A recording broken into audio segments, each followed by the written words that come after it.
ಮಂತ್ರ, ಓಂಕಾರ, ಶಬ್ದ ಮತ್ತು ಜ್ಞಾನ.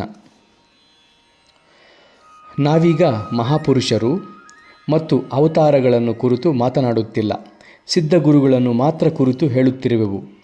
ಅವರು ಧ್ಯಾನಯೋಗ್ಯ ಮಂತ್ರಗಳ ಮೂಲಕ ಆಧ್ಯಾತ್ಮಿಕ ಬೀಜವನ್ನು ಶಿಷ್ಯರಿಗೆ ಅನುಗ್ರಹಿಸಬೇಕಾಗಿದೆ.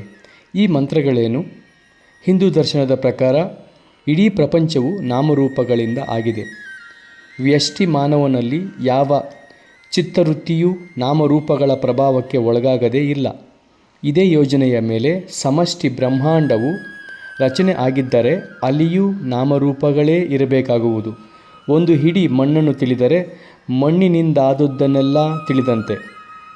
ವ್ಯಷ್ಟಿಯನ್ನು ತಿಳಿದುಕೊಂಡರೆ ಸಮಷ್ಟಿಯನ್ನು ತಿಳಿದುಕೊಂಡಂತೆ.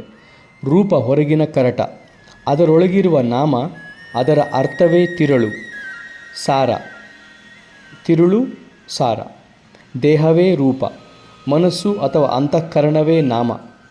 ಮಾತನಾಡುವ ಶಕ್ತಿಯುಳ್ಳ ಎಲ್ಲ ಜೀವಿಗಳಲ್ಲಿಯೂ ಶಬ್ದ ಸಂಕೇತಗಳು ಯಾವಾಗಲೂ ನಾಮದೊಂದಿಗೆ ಸಂಬಂಧವನ್ನು ಪಡೆದಿರುತ್ತವೆ. ವ್ಯಷ್ಟಿಯಲ್ಲಿ ಹೇಳುವ ಮಿತಿಯುಳ್ಳ ಚಿತ್ತವೃತ್ತಿಗಳು ಮೊದಲು ಶಬ್ದದಂತೆ ವ್ಯಕ್ತವಾಗಲೇಬೇಕು, ಅನಂತರ ಮತ್ತೂ ಸ್ಥೂಲವಾಗಿ ರೂಪದಂತೆ ತೋರುವವು.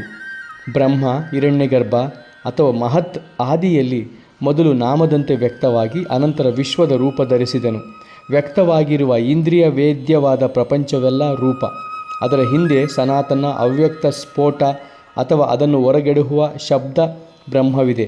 ನಿತ್ಯವಾದ ಸ್ಫೋಟವೇ ಎಲ್ಲ ನಾಮಗಳ ಮುಖ್ಯವಾದ ಅಂತ್ಯವಿಲ್ಲದ ಮೂಲವಸ್ತು. ಈ ಶಕ್ತಿಯ ಮೂಲಕವಾಗಿಯೇ ಈಶ್ವರನು ಪ್ರಪಂಚವನ್ನು ಸೃಷ್ಟಿಸುತ್ತಾನೆ. ಹಾಗಲ್ಲ, ಮೊದಲು ಈಶ್ವರನೇ ಸ್ಫೋಟವಾಗಿ ಉಪಾಧಿಗೆ ಒಳಗಾಗಿ ಅನಂತರ ಮತ್ತೂ ಸ್ಥೂಲವಾದ ಇಂದ್ರಿಯಗಳಿಗೆ ಗೋಚರವಾದ ವಿಶ್ವದಂತೆ ವಿಕಾಸ ಹೊಂದುವನು. ಸ್ಫೋಟಕ್ಕೆ ಒಂದೇ ಒಂದು ಶಬ್ದ ಚಿಹ್ನೆ ಇದೆ, ಅದೇ ಓಂ ಶಬ್ದವನ್ನು ಅದಕ್ಕೆ ಸಂಬಂಧಪಟ್ಟ ಭಾವನೆಯಿಂದ ಯಾವ ರೀತಿಯಾಗಿಯೂ ಬೇರ್ಪಡಿಸಲು ಅಸಾಧ್ಯವಾಗಿರುವಂತೆಯೇ ಓಂ ಮತ್ತು ಸ್ಫೋಟವನ್ನು ಕೂಡ ನಾವು ಬೇರ್ಪಡಿಸಲಾರೆವು. ಆದ ಕಾರಣ ಇಂಥ ಪವಿತ್ರತಮವಾದ ಮಂತ್ರದಿಂದ ಎಲ್ಲ ನಾಮರೂಪಗಳ ಜನನಿಯಂತಿರುವ ಸನಾತನವಾದ ಓಂ ಎಂಬ ಪದದಿಂದ ಸೃಷ್ಟಿಯೆಲ್ಲ ರಚಿತವಾಗಿದೆ ಎಂದು ಊಹಿಸಬೇಕಾಗಿದೆ. ಭಾವನೆ ಮತ್ತು ಶಬ್ದವನ್ನು ನಾವು ಬೇರ್ಪಡಿಸಲು ಸಾಧ್ಯವಿಲ್ಲದೇ ಇದ್ದರೂ ಒಂದೇ ಭಾವನೆಯನ್ನು ಸೂಚಿಸುವುದಕ್ಕೆ ಹಲವು ಶಬ್ದಗಳು ಇರಬಹುದು. ಇದರಂತೆಯೇ ಯಾವುದರ ಮೂಲಕ ವಿಶ್ವ ವ್ಯಕ್ತವಾಗಿದೆಯೋ ಅದನ್ನು ಸೂಚಿಸುವ ಶಬ್ದ ಓಂ ಎಂಬುದೇ ಆಗಿರಬೇಕಾಗಿಲ್ಲ ಎನ್ನಬಹುದು. ಈ ಆಕ್ಷೇಪಣೆಗೆ ನಮ್ಮ ಉತ್ತರ ಇದು: ಓಂ ಮಂತ್ರ ಪ್ರಪಂಚವನ್ನೆಲ್ಲ ವ್ಯಾಪಿಸುವಂತಹ ಶಬ್ದ ಚಿಹ್ನೆ, ಮತ್ತಾವುದೂ ಅದಕ್ಕೆ ಸಮಾನವಲ್ಲ. ಸ್ಫೋಟವೇ ಎಲ್ಲ ಶಬ್ದಗಳ ಮೂಲ ವಸ್ತು. ಆದರೂ ಅದನ್ನು ಸ್ಪಷ್ಟವಾಗಿ ಒಂದು ನಿರ್ದಿಷ್ಟ ಪದ ಎಂದು ಹೇಳಲಾರೆವು. ಒಂದು ಶಬ್ದವನ್ನು ಮತ್ತೊಂದು ಶಬ್ದದಿಂದ ಬೇರ್ಪಡಿಸುವ ವ್ಯತ್ಯಾಸಗಳನ್ನೆಲ್ಲ ತೆಗೆದುಹಾಕಿದರೆ ಕೊನೆಗೆ ಉಳಿಯುವುದೇ ಸ್ಫೋಟ. ಆದ ಕಾರಣವೇ ಈ ಸ್ಫೋಟವನ್ನು ನಾದಬ್ರಹ್ಮ ಎನ್ನುವುದು.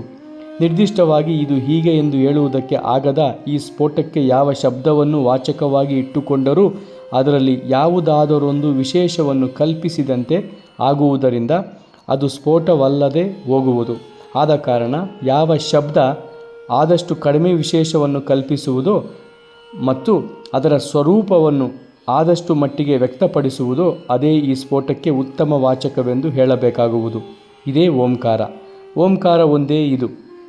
ಅ, ಉ, ಮ ಎಂಬ ಅಕ್ಷರಗಳನ್ನು ನಾವು ಒಟ್ಟಿಗೆ ಓಂಕಾರದಂತೆ ಉಚ್ಚಾರ ಮಾಡಿದರೆ ಇದೇ ಸಾಧ್ಯವಾದ ಎಲ್ಲ ಶಬ್ದಗಳಿಗೂ ಚಿಹ್ನೆಯಾಗುವುದು. ಆ ಕಾರದಲ್ಲಿ ಎಲ್ಲಕ್ಕಿಂತ ಕಡಿಮೆ ವಿಶೇಷಣವಿದೆ. ಆದ ಕಾರಣವೇ ಶ್ರೀಕೃಷ್ಣ ಗೀತೆಯಲ್ಲಿ ಅಕ್ಷರಗಳಲ್ಲಿ ಆ ಕಾರ ನಾನು ಎಂದಿರುವನು.